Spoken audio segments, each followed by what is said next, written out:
diapositiva, del libro de Efesios. En esta oportunidad estamos en Efesios capítulo 2, versículos del 11 al 22.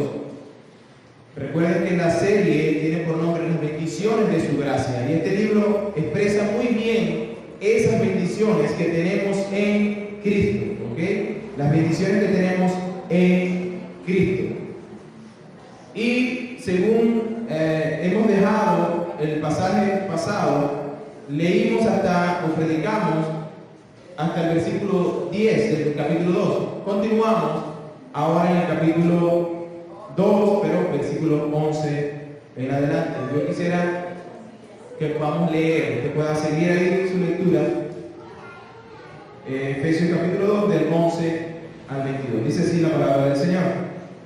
Por tanto, acordaos de que en otro tiempo vosotros los gentiles, en cuanto a la carne, erais llamados incircuncisión por la llamada circuncisión hecha con mano en la carne. En aquel tiempo estaban sin Cristo, alejados de la ciudadanía de Israel y ajenos a los pactos de la promesa, sin esperanza y sin Dios en el mundo. Pero ahora en Cristo Jesús, vosotros que en otro tiempo estabais lejos, habéis sido hechos cercanos por la sangre de Cristo, porque Él es nuestra paz, que de ambos pueblos hizo uno, derribando la pared de intermedia de separación, aboliendo en su carne las enemistades, la ley y los mandamientos expresados en ordenanza, para crear en sí mismo de dos un solo y nuevo hombre, haciendo la paz.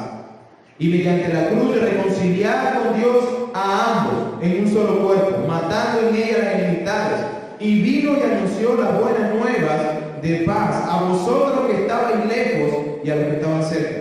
Porque por medio de Él, los unos y los otros, tenemos entrada en un mismo espíritu al Padre.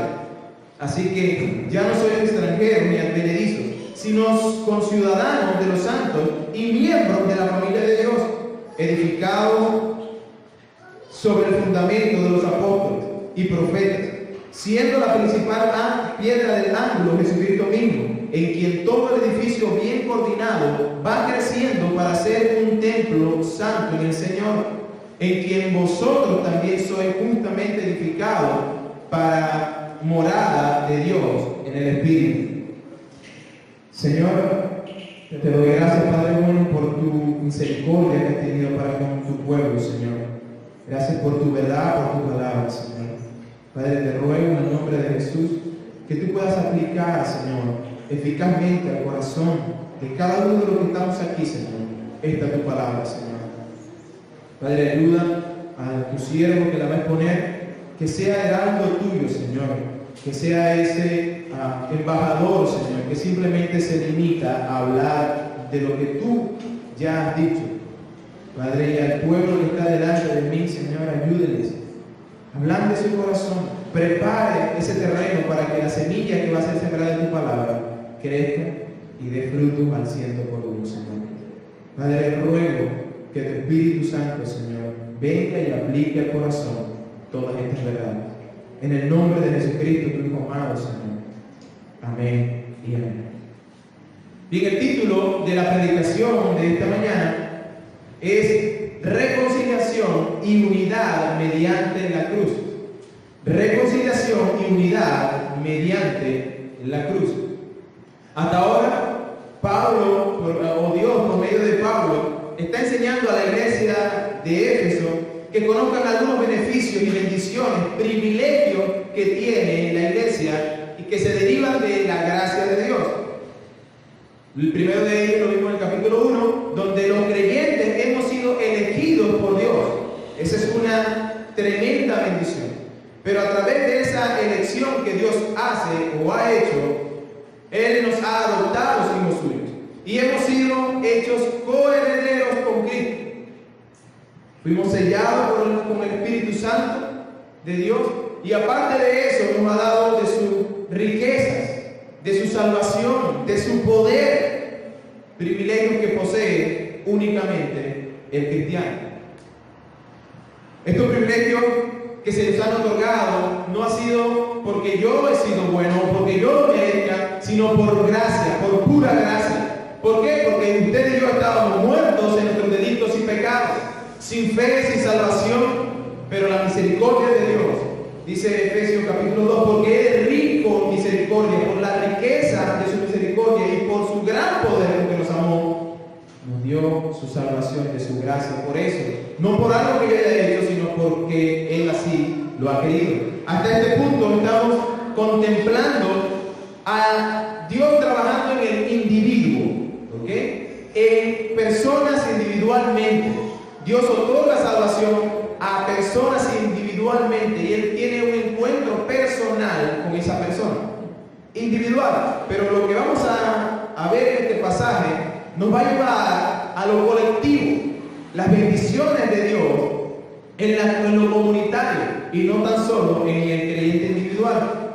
Los privilegios que se derivan de los versículos 11 al 22 hablan de la iglesia y el colectivo, cómo ese pueblo de Dios, cómo ser parte de ese pueblo de Dios se transforma en la iglesia y cómo esas bendiciones van a fluir a través de la iglesia. Hermanos, fuimos salvados como individuos, pero no para ser individualistas. Nosotros no somos islas. No, Dios nos salvó con el propósito de unirnos a la iglesia. La iglesia no es algo de poca importancia para el cristiano. La iglesia es el cuerpo de Cristo. La iglesia realmente es la institución más importante. No es una organización, no, es un organismo. La iglesia es un organismo por el cual nuestro glorioso Salvador se manifiesta en el mundo. Piense eso. La iglesia es ese cuerpo por el cual Dios se manifiesta en el mundo. Si la iglesia no está, entonces el Señor no se puede manifestar. ¿Por qué? Porque es a través de la iglesia. Se le llama cuerpo de Cristo a la iglesia. Él es la cabeza y usted nunca ha visto una cabeza sin cuerpo. Oh, sí lo ha visto, pero no vivo. O usted no ha visto un cuerpo sin cabeza. Sí lo ha visto, pero no vivo. No funciona de esa manera. Así que, como un cuerpo tiene muchos miembros, así es el cuerpo de Cristo. Tiene muchos miembros, pero cada uno tiene una función. Y ellos trabajan en conjunto, en codependencia de otros. ¿Para qué? Para que ese cuerpo se mueva en medio de donde esté. Bueno, así es la iglesia. Nuestra unidad y diversidad en los miembros está. Somos seres individuales, sí, pero llamados a ser parte de un cuerpo cuya cabeza es Dios. Hermano, es preciso que nosotros enfaticemos esto porque en estos tiempos se ha dicho, se ha tratado de introducir en el mundo religioso que yo puedo ser un cristiano individual, un cristiano que no pertenezco a ninguna iglesia, un cristiano que simplemente está de pasada por un lugar y va de pasada por otro lugar y está de un lado a otro. Pero déjeme decirle que si usted es parte de una iglesia, usted es simplemente una persona individual, cuyo Dios no es el Dios que menciona la Biblia, porque Él dice que Él tiene un cuerpo, y ese cuerpo es la iglesia. Y usted me dirá, sí, hermano, es que yo pertenezco al cuerpo universal, porque sí, a eso se refiere este libro en Efesios. Se está hablando del cuerpo universal, de esa iglesia gloriosa que componen todas las iglesias locales, y cuando Él venga, nos elevemos con Él a su presencia. Sin embargo, no existe una iglesia universal si no hay una iglesia local. No existe una iglesia universal si no hay una iglesia local. Usted nunca ha visto un riñón viviendo fuera del cuerpo. Usted nunca ha visto al hígado caminando por la acera. No, usted lo ve en compañía y trabajando en conjunto con todo su cuerpo. Bueno, la iglesia es ese cuerpo visible que Dios ha tomado para glorificarse. Es un privilegio ser elegido por Cristo, ser salvado por Cristo, estar en Cristo. Eso es un privilegio grandísimo. Pero de la misma manera es un privilegio estar o ser parte de la iglesia de Cristo. A pesar de las imperfecciones que la iglesia muestra, hermanos, no existe iglesia perfecta. Nosotros estamos lejos de ser una iglesia perfecta. La iglesia perfecta se reunirá cuando Cristo eficazmente radicalmente llame a todos su pueblo, a ese cuerpo glorioso, a unirse con Él. Nosotros debemos agradecer a Dios por la salvación que nos ha dado, porque es por su gracia. Pero también debemos agradecer porque somos parte de ese cuerpo, miembros de ese cuerpo cuya cabeza es Cristo. Ahora, ¿por qué es importante y un privilegio ser parte de la iglesia? Bueno, porque la iglesia es la comunidad, es una comunidad de personas redimidas que ha sido reconciliada con Dios, y a cada uno se le ha sido dado ese ministerio de la reconciliación. Si usted es parte de la iglesia, usted no tiene ese ministerio de reconciliación, porque es a la iglesia, es por medio de la iglesia que se manifiesta. Para apreciar realmente el contexto y todo lo que este texto está diciendo, es necesario dividirlo en dos partes. Y yo voy a dividir del versículo 11 al 12, y vamos a ver allí cómo Pablo nos recuerda nuestra condición de ser parte, de no ser parte del pueblo de Dios. Y del 13 al 22 vamos a ver ese cambio que gozamos estando en Cristo.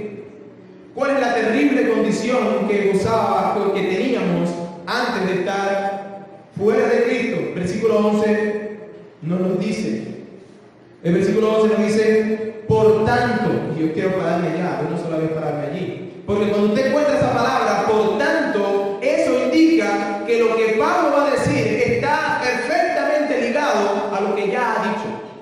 ¿Y qué es lo que Pablo ha dicho? Bueno, lo que Pablo ha demostrado es la magnífica obra de gracia de Dios en los santos, o en las personas que vienen a Él. Estábamos muertos en delitos y pecados, y ahora Él nos dio vida.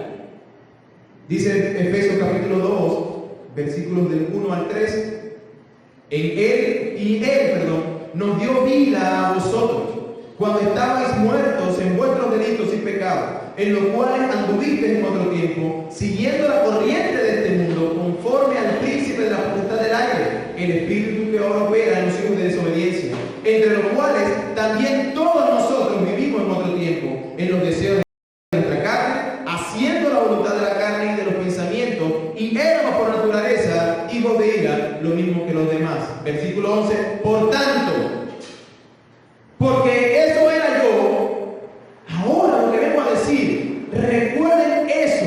Pablo le dice, por tanto, acordaos de que en otro tiempo vosotros eran eso. No olviden eso. Eso es lo que Pablo está diciendo. Por tanto, recuerde quién era usted. Acuérdese quién era en otro tiempo. Estábamos muertos en delitos y pecados, y hacíamos la voluntad, pues, de nuestra carne, igual que el resto de la humanidad sin Cristo. Pero hay un añadido más que Pablo nos da. Dice que no éramos israelitas, y eso es importante. Dice, por tanto, acordaos de que en otro tiempo vosotros los gentiles, gentil es todo aquel que no es judío y el mundo, ¿ok?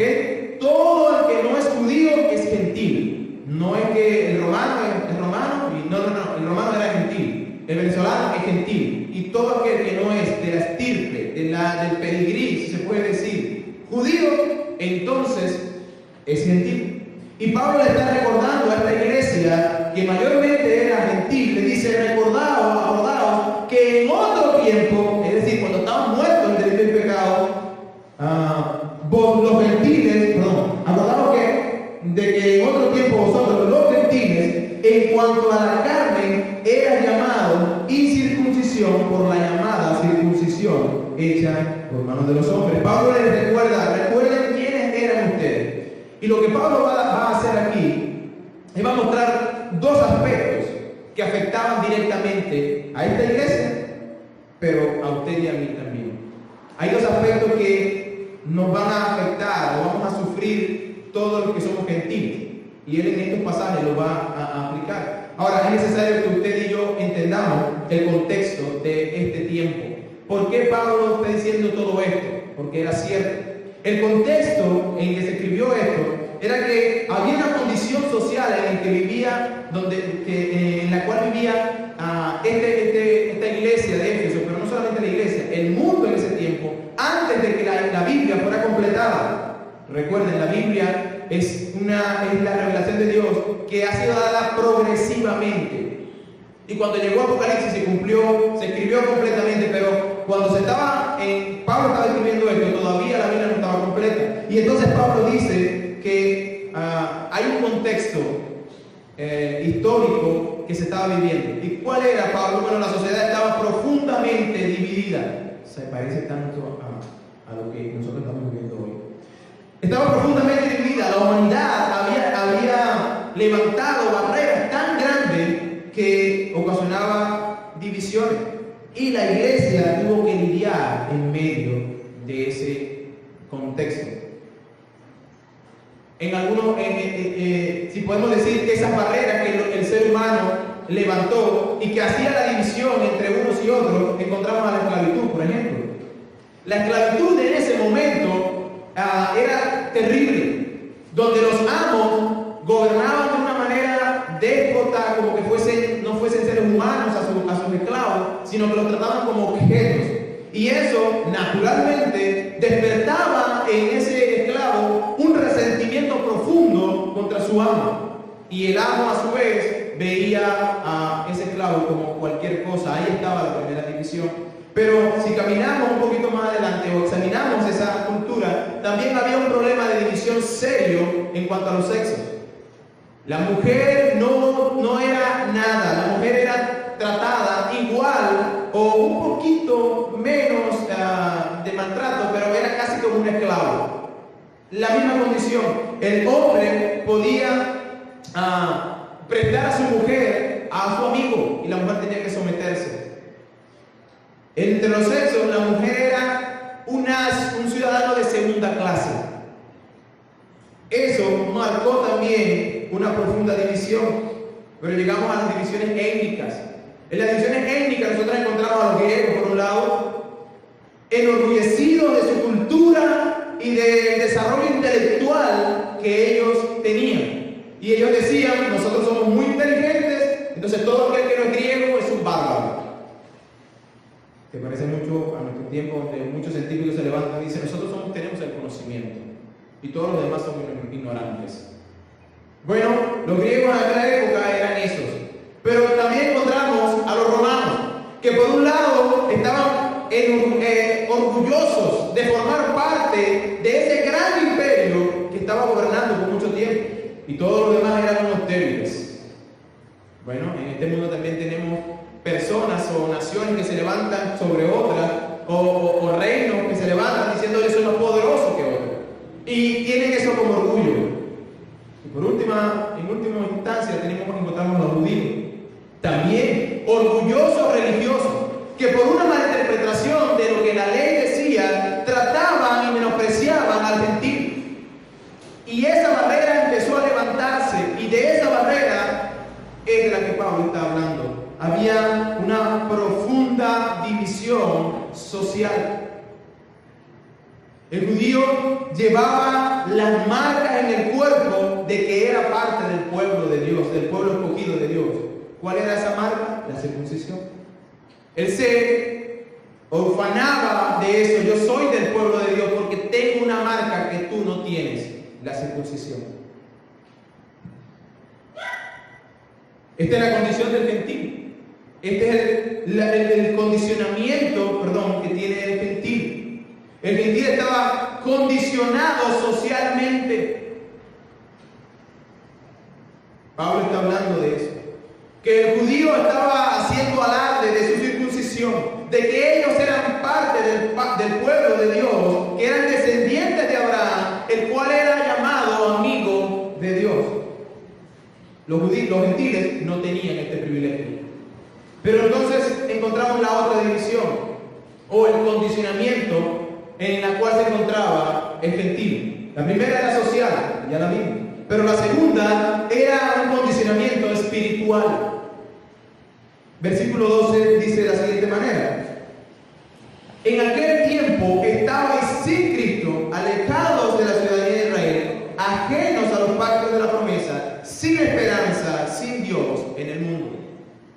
Hay por lo menos 5 maneras por las cuales el gentil era alejado o estaba lejos de Dios. Y aquí vemos el gentil, el problema, la terrible situación en la cual se encontraba el gentil. Usted y yo somos gentiles. Recuerde eso. La primera que encontramos es que estaban sin Cristo. ¿Qué significa? Bueno, el pueblo gentil no tenía un Mesías prometido. Ellos no esperaban esa promesa de un Salvador que vendría a salvarlos. No. El pueblo judío sí lo tenía. No esperaban en un libertador que viniera y les rescatara de sus pecados. No tenían. No tenían las promesas que eran a través del pacto que Dios había hecho. Ellos no tenían nada de fiestas ceremoniales que recordaban a ese Dios. Ellos no tenían sacrificios. Ellos no hacían nada. Realmente eran personas que estaban aquí errantes en el mundo, andando de un lado para otro. Bueno, el judío tenía las fiestas, tenían el sacrificio, tenían el tabernáculo, que principalmente todas estas cosas apuntaban a Cristo. Todo esto era un recordatorio de Cristo. Y en el Antiguo Testamento, las personas que murieron y son salvas, se salvaron de la misma manera que usted y yo somos salvos, por gracia y por medio de Jesucristo. Ellos esperaban en ese Cristo Redentor que vendría y que era prometido. Nosotros esperamos en ese Cristo que ya vino y que vendrá otra vez por la iglesia. De la misma manera. Pero el judío, el gentil, no tenía esto. Estaba alejado de esa manera. ¿De qué otra manera? Estaba alejado de la ciudadanía de Israel. Los judíos eran llamados el pueblo escogido de Dios. Éxodo dice que eran el especial tesoro de Dios. ¿Y el gentil? No. El gentil estaba excluido, alejado de la ciudadanía de Israel. Israel tenía una nación, un rey, que era el Señor quien los gobernaba, el supremo Dios.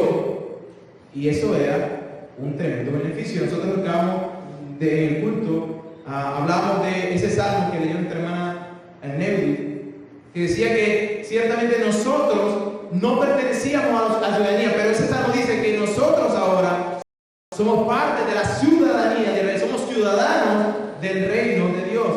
Pero hermano, cuando estábamos sin Cristo, nuestra condición era, no teníamos ciudadanía. Romanos capítulo 3, versículo 1 dice, ¿qué ventaja tiene pues el judío? ¿O qué aprovecha la circuncisión? Y Romanos dice que en muchas maneras, y que primeramente ellos tenían la palabra de Dios. El judío contaba con la palabra de Dios y el gentil no. El gentil estaba excluido, no disfrutaba de los tratos de Dios para con su pueblo. Ellos no conocían las leyes justas de Dios. Ellos no tenían ningún medio que les guiara. No tenían profetas, no tenían profecía. Era terrible la profundidad, la oscuridad en la que vivía el gentil. Aparte de eso, estaban ajenos a los pactos de la promesa. Y estos eran incapaces de participar, los gentiles eran incapaces de participar en esas promesas que Dios había dado al pueblo judío. Dios le había prometido a ellos un cielo nuevo y una tierra nueva. Ellos tenían un sacerdocio al cual podían ir y escuchar de parte de Dios, a través de ellos, la palabra. Tenían el profeta. Tenían la vida eterna por delante para ganar. El gentil, no. Estaban sin esperanza. Es decir, no tenían seguro nada aquí. Ellos veían la vida como vivían la vida un día, y si la vivían bien, y si no la vivían, pues ya listo, se acabó. Ellos no sabían que en el futuro había una vida. Ellos estaban ajenos, no tenían esperanza. Vivían y lo único que tenían seguro aquí era la muerte. Y su futuro era incierto. Y por último, dice que estaban sin Dios en este mundo. Yo no creo que haya palabra más terrible que esta. Hay personas que están allá afuera sin Dios y ellos viven realmente la vida como que no existiese un Dios que va a juzgar, que va a regir todas las naciones. Es terrible la condición del ser humano cuando está sin Dios. Bueno, el gentil, usted y yo, antes de venir a Cristo, estábamos sin Dios en el mundo. Los gentiles tenían muchos dioses en esa época. Tenían dioses de madera, de piedra, pero ninguno de ellos era Dios. Ninguno de ellos podía garantizarle lo que nuestro Dios nos garantiza. Los gentiles estaban, como lo dice un escritor llamado Hendrickson, Dice que ellos fueron semejantes a marineros que sin brújula ni guía se hallaban en la deriva, en una nave sin timón, en una noche sin estrellas, sin luna, en un tempestuoso mar y lejos del puerto. No hay nada más terrible que esa condición. Así vivía todo el que no era judío. Gracias a Dios por los misioneros que llegaron a Venezuela, hermano. Ahí es cuando uno reflexiona y dice, gracias a Dios porque alguien vino a este lugar y nos trajo el Evangelio. ¿Saben por qué? Porque si no, usted y yo fuéramos ahorita esos indios que en pluma, adorando cualquier cosa. Pero llegaron personas que nos trajeron la palabra de Dios. Y eso es interesante. Nosotros, la iglesia, debe orar por los misioneros. Debe orar por los misioneros. Todo este panorama terrible experimentaba aquel que no estaba en Cristo, aquel que era gentil. Y Pablo nos dice, recuerden que eso eran ustedes. Pero eso no queda allí, porque el versículo 13 va a dar un cambio glorioso, o el cambio que gozamos ahora en Cristo es tremendo. Pablo quiere que nosotros, por medio de la comparación de lo que acabamos de decir, que nosotros entendamos la magnitud de lo que nosotros somos ahora en Cristo. Si tú eres cristiano, es tu condición estar en Cristo, entonces tú no eres como el que no tiene esperanza, tú tienes esperanza. Tú no andas en este mundo sin Dios, tú tienes a Dios. Tú no eres una persona que tiene una sola ciudadanía, no, tú tienes dos, y una de ellas es celestial. El versículo 13 nos dice cuál es ahora en Cristo nuestra condición. Versículo 13 dice así: pero ahora, qué glorioso pero ahora en Cristo Jesús vosotros, pero ahora en Cristo Jesús vosotros, si tú estás aquí y no tienes a Cristo, todavía hay esperanza. Ven a Cristo y esta noche se cambiará en día. Tu vida dará un vuelco y gozarás, porque estando en Cristo tu vida cambia. Pero ahora mi condición era sin Dios, alejado de Dios, no tenía esperanza, no sabía qué hacer, pero en Dios la cosa cambia. La cosa cambia. Hay algo extraordinario que nos está aconteciendo, o que nos acontece al cristiano por medio de Cristo. Nosotros que en otro tiempo estábamos alejados, ahora hemos sido reconciliados con Dios por medio de la cruz. Pero no solamente reconciliados con Dios, pero reconciliados los unos a los otros. Recuerden que estamos hablando en el contexto de la iglesia. Y no somos simplemente reconciliados con Dios para ser individuales, no. Dice la Biblia, y vamos a verlo, que Dios reconcilió al mundo con Él, pero también entre nosotros mismos. Y ya esas paredes de divisiones ya no existen más. Dice que nosotros estábamos lejos, ahora hemos sido reconciliados. Y formamos ahora una nación, una sola nación. Y ahora nosotros formamos una sola familia y un solo templo espiritual. Y de estas tres cosas también quiero mencionarlo. Una sola nación somos todos. Estábamos lejos por todo lo que ya hemos dicho. Estábamos lejos de eso. El judío estaba cerca. La gloria de Dios que mora en Jerusalén ahora se ha trasladado a la iglesia. Eso que ellos escuchaban de parte del profeta, que era la voz de Dios, ahora se escucha a través de su palabra. Dios moraba en Jerusalén. Única y exclusivamente su aparición o su descendencia, su presencia moraba en el templo. Pero eso se cambió ahora. Ahora Él ha escogido la iglesia para su morada. Y la iglesia somos tú y yo, hermanos. La iglesia somos tú y yo. Antes, ellos escuchaban por medio de los profetas la voz de Dios. Pero ahora ya no hay más separación, sino que hemos sido hechos cercanos a través de la sangre de Cristo. Pero ahora, versículo 13, en Cristo Jesús, vosotros que en otro tiempo estabais lejos, habéis sido hechos cercanos por la sangre de Cristo. Por la sangre de Cristo. Es por esta sangre que nosotros somos reconciliados con Dios y con cada uno de nosotros. Yo puedo llamarte hermano si tú tienes la misma fe que yo. Y con toda confianza, como en una familia, yo puedo ir y hablar y tener Porque la sangre de Cristo ahora no hace distinción entre judíos y gentiles. Ya no más. Y ahora somos ciudadanos. Somos una nación. Si tú vienes a Cristo en fe y arrepentimiento, entonces tú vienes a ser parte de esa nación.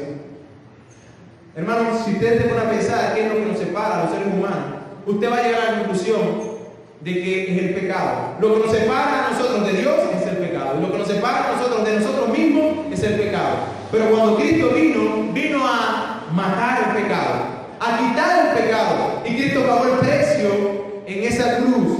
Y ahora nosotros somos aceptados ante Dios. Y podemos llamarnos unos a otros hermanos. Eso antes no se podía hacer. Recuerden la profunda división que existía. Y Pablo está diciendo, ahora no, ya no más. Esas divisiones que el mundo tiene, la iglesia no las tiene. Gloria a Dios. Versículo 14 dice, ¿y por qué? Bueno, porque Él es nuestra paz, que de ambos pueblos hizo uno, derribando la pared de separación. De ambos pueblos hizo uno. Fíjense que Cristo es nuestra paz. Y esa pared que se menciona allí probablemente hace alusión a esa pared que se levantaba en el templo. Ese templo de Jerusalén donde la presencia de Dios descendía. Había un lugar donde el gentil, que aunque se hacía judío, es decir, prosélito, no podía atravesar ese lugar. El judío tenía acceso a ese lugar. El gentil no podía, aunque profesara la misma fe, él se quedaba en un lugar muy aparte. Y Pablo dice, esa pared que había allí fue quitada. ¿Sabe que en esa pared había un inscrito? Y ese escrito decía que si algún gentil se atrevía a atravesar esa puerta, era reo de muerte. Había una advertencia de muerte sobre aquel que se atreviera a entrar al lugar de la presencia de Dios. Pero que Pablo dice, ya no más. Sí, el judío consideraba al gentil como un perro, como algo que no era ser humano, pero el gentil consideraba al judío como personas inhumanas, como enemigos de la humanidad. Y estaba esa barrera, y ahora Cristo dice, no, esa barrera ya no existe. Cristo derribó esa pared. ¿Y cómo lo hizo? Versículo 15. Aboliendo en su carne, dice, las enemistades, la ley de los mandamientos, expresados en ordenanzas para crear en sí mismo de los dos un solo y nuevo hombre, haciendo la paz. Qué interesante que Cristo dice que no solamente que Él es la paz, que Él hizo la paz, sino que Él es la paz, es Cristo la paz. Lo que este pasaje nos está diciendo es que las leyes ceremoniales quedaron sin uso. ¿Qué son las leyes ceremoniales? Bueno, la ley ceremonial era las fiestas, todos los días nuevos de lunas y fiestas que Dios había estipulado, todas las leyes que implicaban el hecho de que no tenías que lavarte las manos antes de comer, que no te podías juntar a un gentil. Cristo fue criticado muchas veces porque comía con pecadores. Eso era parte de la ley ceremonial. Y Pablo lo que está diciendo era, ¿sabe? Estas leyes quedaron sin fundamento ya. ¿Por qué? Porque Cristo abolió en su carne las enemistades. Y ahora el gentil ya no es gentil. Y ahora el judío ya no es judío, sino que ahora son cristianos. Ahora hizo un solo hombre, de dos hizo uno nuevo. Por causa de las leyes ceremoniales, estos dos grupos no podían comer juntos. Gentiles y publicanos no podían comer juntos. Después de que Cristo muere, entonces ahora pueden comer juntos, pueden comer lo que quieran. Antes, sin Cristo, ellos no podían adorar juntos, no podían reunirse en un mismo lugar para alabar al Señor, no podían. Ahora podemos hacerlo en Cristo. No solamente podemos hacerlo en un lugar sagrado, sino que Él y nosotros ahora constituimos ese templo de Dios. Él lo hizo nuevo. Cristo hizo uno solo, y ese solo hombre se llama ahora la iglesia. Esa nueva humanidad es la iglesia. versículo 16 dice: y mediante la cruz reconciliar con Dios a ambos en un solo cuerpo, matando en ellas las enemistades. El judío y gentil ahora son llevados por medio de la cruz a pertenecer a un solo cuerpo, una unidad. Mediante la cruz, Cristo se hizo maldición por nosotros, tomando nuestro lugar, y Él logró una reconciliación que el ser humano no podía hacerlo, porque tenía una profunda división en sí mismo. Él es nuestra paz. Cristo mismo es la paz. Encontramos esto porque realmente en este pasaje lo que está diciendo es que la única manera que el hombre realmente pueda llegar a ser parte de una comunidad donde se pueda vivir en comunión es a través de Cristo y lo que Él hizo. Cuando usted ve un grupo reunido y no tienen a Cristo, ahí hay división.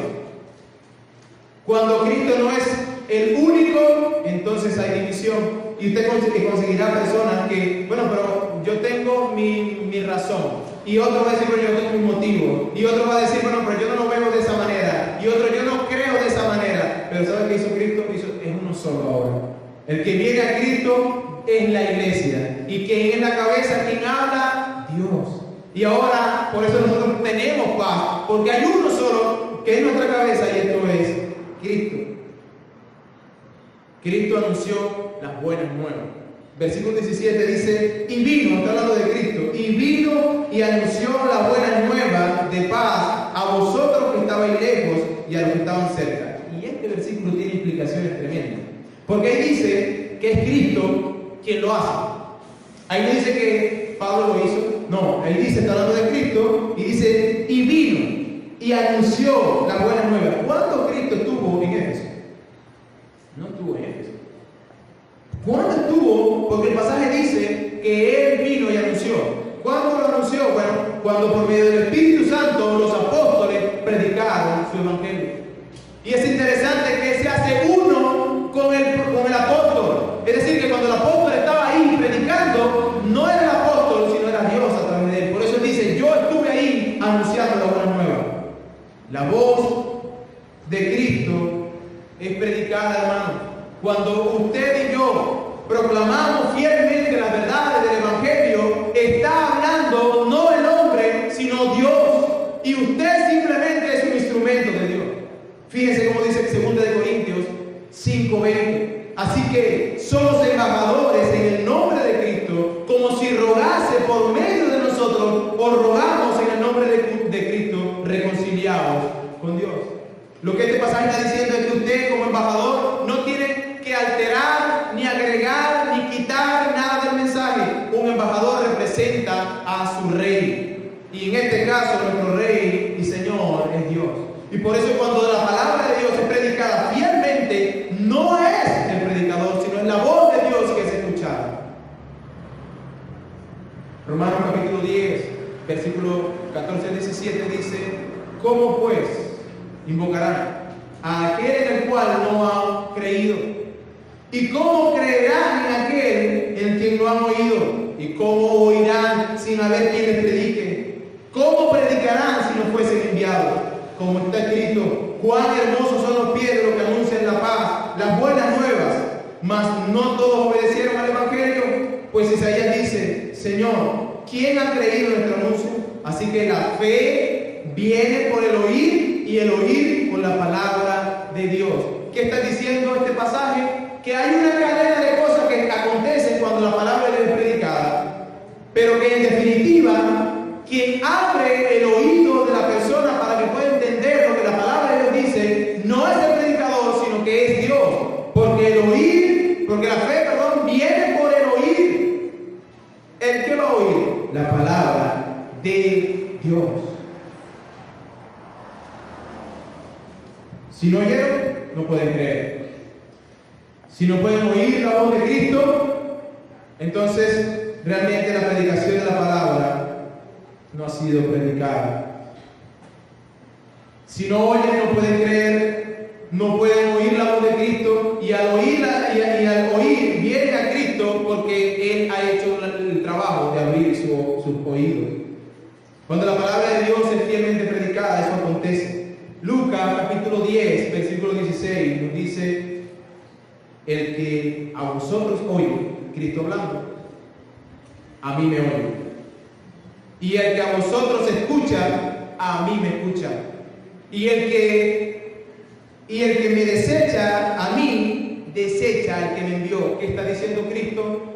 Cuando una persona se levanta a predicar la palabra de Dios, fielmente, ojo, fielmente, sin añadir, sin quitar, entonces es la voz de Cristo que está sonando en la iglesia, que se está escuchando en la iglesia.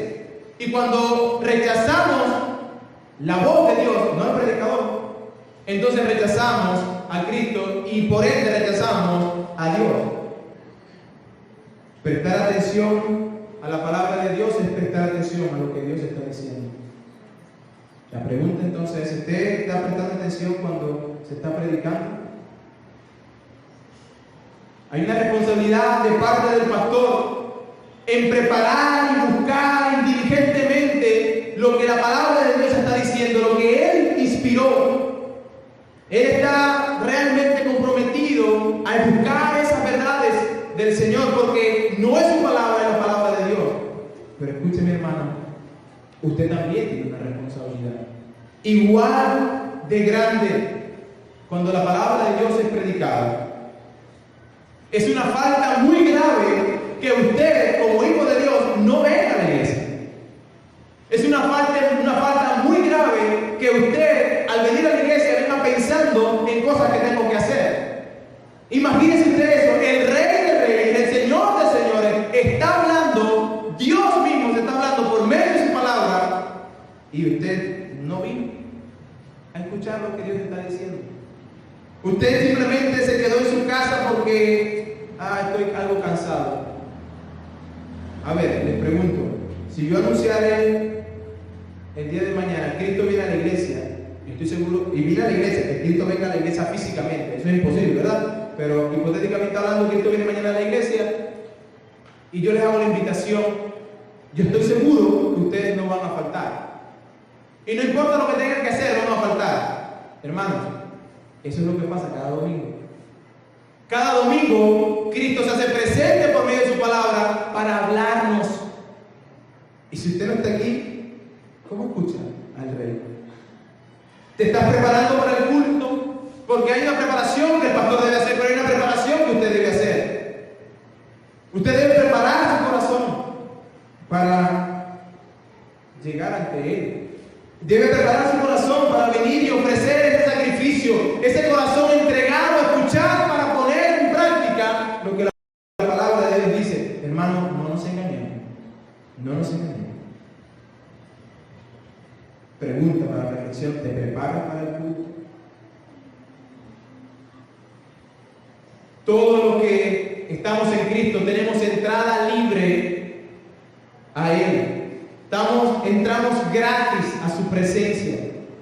Miren cómo lo dice el versículo 18: porque por medio de Él, los unos y los otros tenemos entrada por un mismo espíritu al Padre.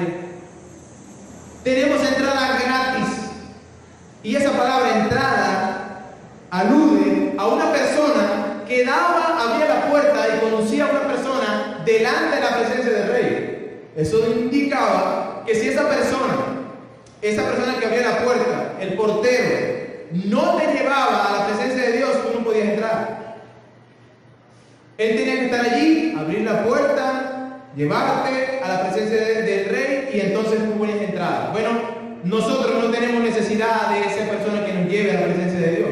No hay nadie en el mundo que nos pueda llevar excepto Cristo. En la presencia de Dios nosotros tenemos entrada libre. Pero sabes, somos los únicos que a veces decidimos no entrar a la presencia de Dios. Qué increíble eso. Que decidimos entrar al supermercado, decidimos entrar en la lavandería, a lavar la ropa, decidimos entrar en otros lugares donde necesito otras cosas. Para lavar necesito láser. Entonces tengo que comprar el láser. Para ir al mercado a comprar necesito dinerito. Necesito trabajar, hermano. Pero cuando hablamos de la presencia de Dios, yo no necesito nada, solamente a Cristo. Y ahí va. Solamente necesita a Cristo para entrar en su presencia. Versículo 19. Así que ya no sois extranjeros ni advenedizos, sino conciudadanos de los santos y miembros de la familia de Dios. Ya no somos extranjeros. Ya no tienes que hacerte judío, hacerte un prosélito para llegar a la presencia de Dios. No. Ya no más. Ya no hay esa distinción entre uno y otro. No hay ahora nada que nos separa, sino simplemente la unión que Cristo obtuvo y nos dio. Versículo 12 nos dice que estamos alejados de esa ciudadanía. Pero en este caso dice, así que ya no soy extranjero ni advenedizo, sino conciudadanos. Antes no éramos ciudadanos. ¿De qué nación? De Israel. Estábamos excluidos de esa nación. Todas las promesas que Dios dio a Abraham, ahora nosotros las tenemos. Porque ya no estamos excluidos. Nosotros somos los verdaderos hijos de Abraham. Gálatas, capítulo 3, versículo 27-29 dice: porque todos los que habéis sido bautizados en Cristo, de Cristo estáis revestidos. Y ya no hay judío ni griego, no hay esclavo ni libre, no hay varón ni mujer, porque todos vosotros sois uno en Cristo Jesús.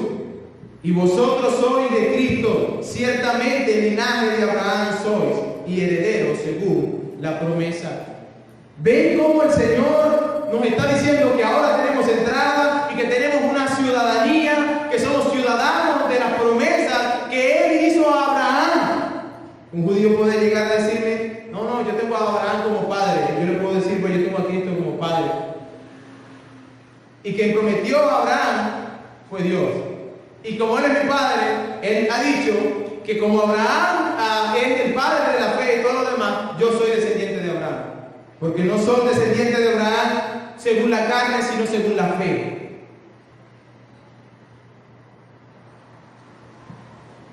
Los pecadores no solo se vuelven a una nación, sino que también son miembros de la familia de Dios. ¡Wow! Hermano, piensen en eso. Somos miembros de la familia de Dios. ¿Sabe? En familia, en momentos, no sé si a usted le ha pasado, pero está la familia y quizás está el sobrino, el nieto, el primo, y está ahí pues. Y la familia nuclear, papá, mamá e hijos, a veces tienen situaciones. Y en la familia, ¿saben qué hacen a veces para tomar esa situación, para no involucrar al sobrino, al primo, al tío, al amigo? Se reúnen aparte y hablan esto. ¿Por qué? Porque son familia. Pero aquel no es parte de eso. Pero en Cristo nosotros ya no más. Ahora tenemos acceso a todas las conversaciones. Ahora yo puedo entrar a aquella conversación íntima que Dios tiene para con su pueblo. Tú y yo en Cristo somos familia, donde cada creyente incluido somos parte de esta familia de Dios y todos trabajamos en conjunto para ir sosteniendo la obra del Señor, para ir edificándonos, creciendo. Y sí, tenemos diferentes temperamentos.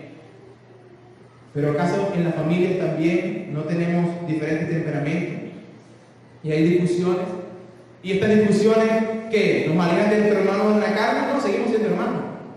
Bueno, en la iglesia no es la excepción. Nosotros estamos aquí en Cristo. Y como cristianos podemos tener algunas diferencias por caracteres. Pero somos Dios como Padre, somos familia. Si realmente estás en Cristo, somos templo de Dios. Somos el templo de Dios. Versículo 20 dice: edificados sobre el fundamento de los apóstoles y profetas, siendo el principal piedra del ángulo Jesucristo mismo, en quien todo el edificio bien coordinado va creciendo para ser un templo santo en el Señor. Una iglesia es un gran templo espiritual donde el fundamento de esa edificación es la enseñanza de Cristo a través de los apóstoles y profetas. Repito eso. La iglesia es ese gran templo espiritual donde el fundamento de esa edificación es la enseñanza de Cristo a través de los apóstoles y profetas. No son varios edificios, es un edificio. No son varias familias, es una familia. No son varios fundamentos, es un fundamento.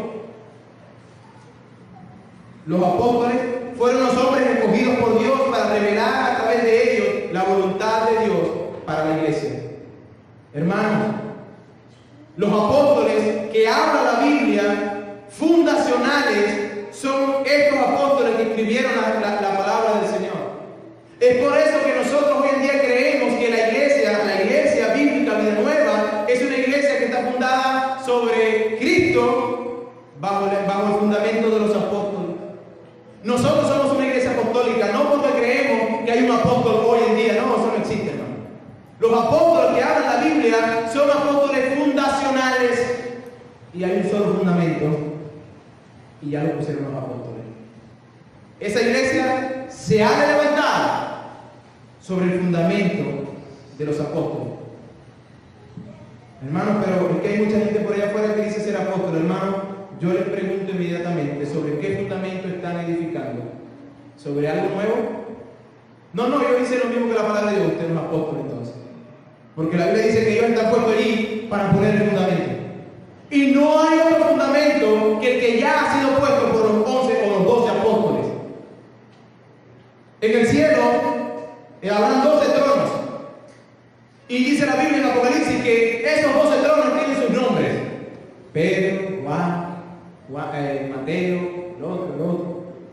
Y me pregunto, en el tiempo que vivimos hoy, tantos que se dicen ser apóstoles, ¿dónde está su silla ahí en el cielo?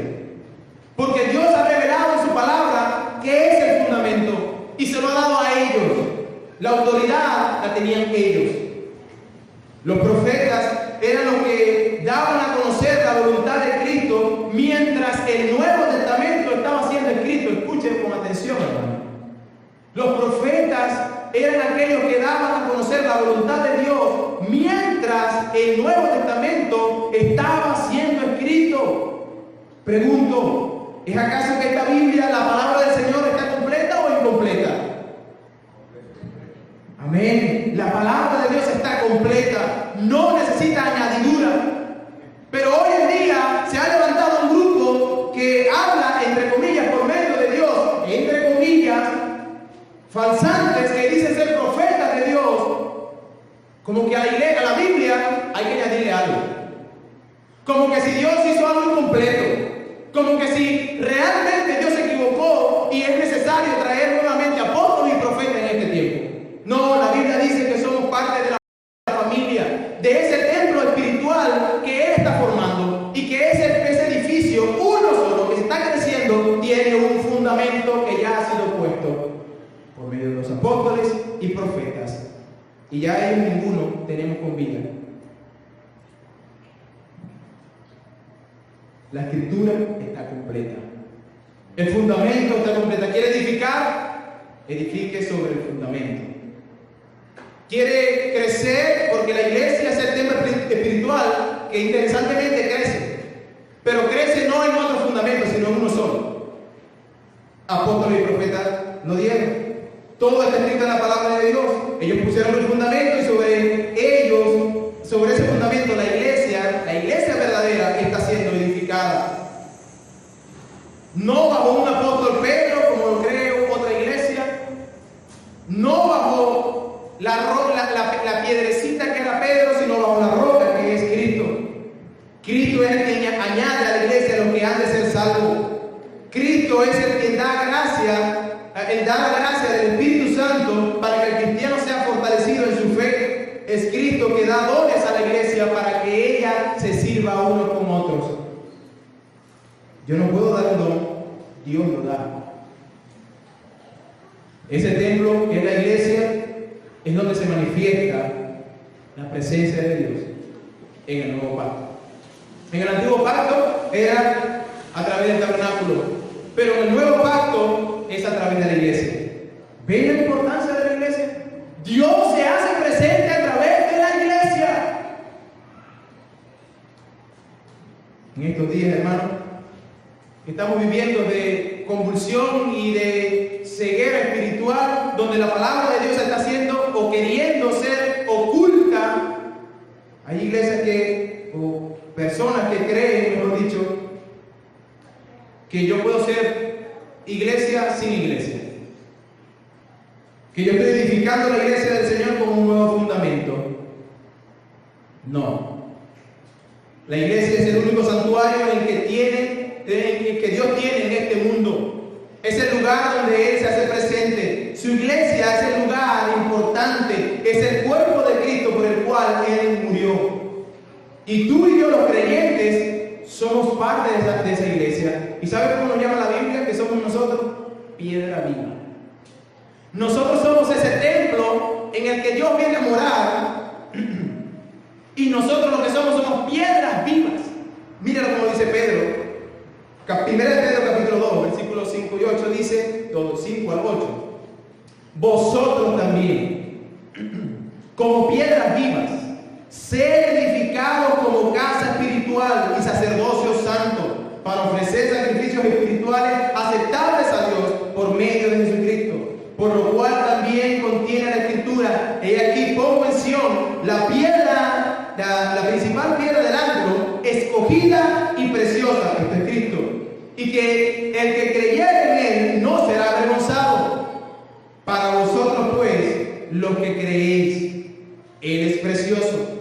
Pero para los que no creen, la piedra de los edificadores, que los edificadores desecharon, ha venido a ser la cabeza del ángulo, y piedra de tropezadero y roca que hace caer, porque tropezaron en la palabra siendo desobedientes, a lo cual fueron también destinados. Tú y yo somos piedras vivas.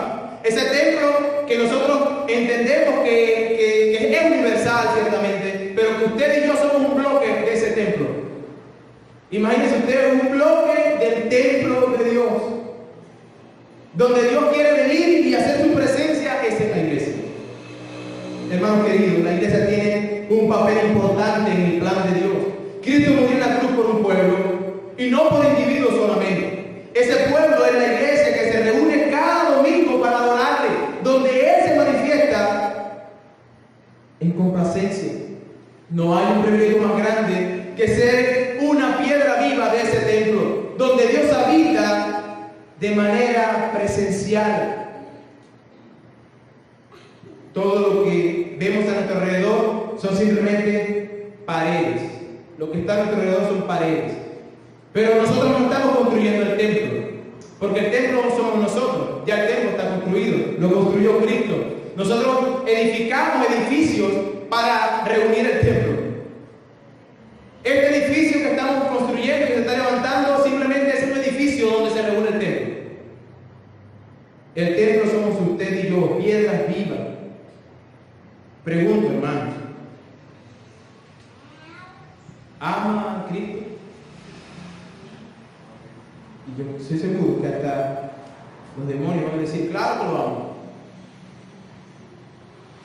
Ahora le pregunto, ¿ama a la iglesia? Porque si tú amas a Cristo, o dices amar a Cristo, y no amas a la iglesia, entonces tú eres un tremendo embustero. No puedes amar a Cristo sin amar a su iglesia. ¿Saben por qué? Porque la iglesia es el cuerpo. Él es la cabeza. Y yo no puedo aborrecer mi cuerpo y amar nada más mi cabeza. ¿Dónde se manifiesta ese amor? En la iglesia. En esto conoceréis que soy mi discípulo, en que os amáis unos a otros. Amo a Cristo, ama a tu hermano. Nadie puede amar a Cristo y no amar a la iglesia. Tú y yo no podemos crecer espiritualmente si no estamos conectados a una iglesia. Esa es la iglesia donde yo ligo esas asperezas, o Dios trabaja a través de la iglesia para ser esa persona que Él quiere hacer. Es decir, la iglesia es la industria que tiene Dios para ser personas semejantes a Cristo. Y a veces encontramos a ese hermanito que es tan tremendo, que tiene ese temperamento tan tremendo, pero ese hermano me ayuda. Hay otro que lo encuentro por acá que está medio débil, pero ahí yo voy a ayudarle. Y en la iglesia nos ayudamos unos a otros, porque así funciona el cuerpo. Recuerden, la iglesia es un organismo, no una organización.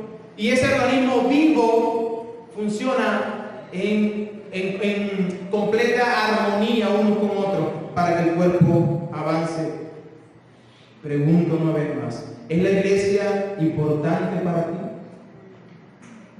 Vamos ahora a los puntos cruciales.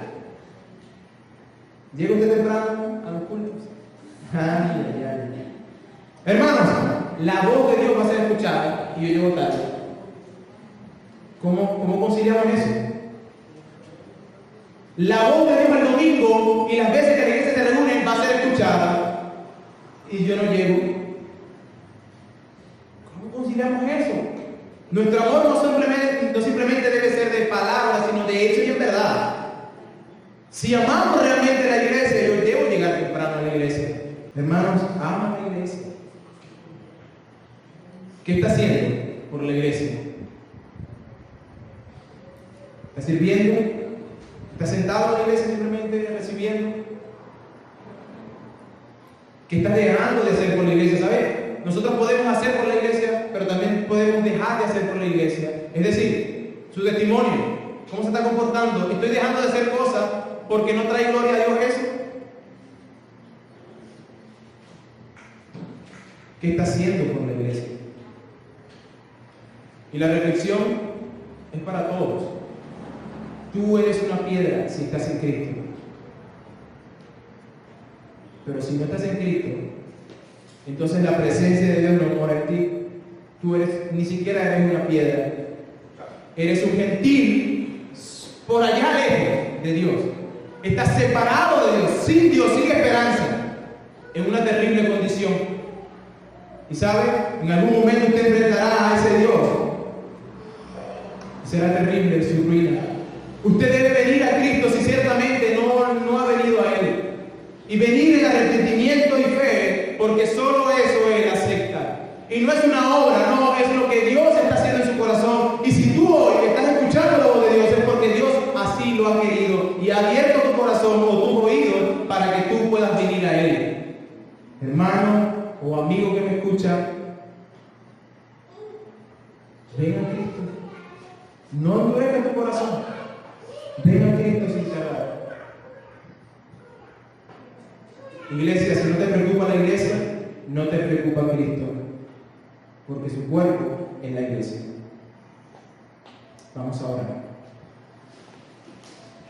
Dios, te doy gracias, Señor. Muchas gracias, Padre bueno, porque tú has hecho esta obra maravillosa. Librarnos de la condición en la cual estábamos y traernos a tu presencia. Padre, ayúdanos a amar la iglesia que es tu cuerpo, Señor. Ayúdanos a vivir también, Señor, pensando, Señor, en los beneficios que yo obtengo a través de mis hermanos en la iglesia. Ayúdame a no ser como otros, Señor, que tienen por costumbre no congregarse. Ayúdame a ser una piedra viva, Señor, que dé testimonio real de lo que tu presencia está haciendo en nuestras vidas. Gracias, porque hay piedras vivas, Señor, en las cuales tú te posas. Tú vienes a morar conmigo. Gracias por la iglesia, vida nueva, Señor, y por tu amor que tienes para con ella. Te ruego en el nombre de Jesús que nos mantengas humildes, Señor, en tu presencia, aferrados a tu palabra y a nunca apartarnos de ti, Señor. Te suplico en Cristo, Señor, que si alguna persona ha escuchado tu voz, esa persona pueda llegar ante tu presencia humillado, Señor, y nosotros podamos ver los frutos dignos de arrepentimiento por la vida que lleva, Señor. Gracias, Dios, en el nombre de Jesucristo, tu Hijo amado. Amén y amén.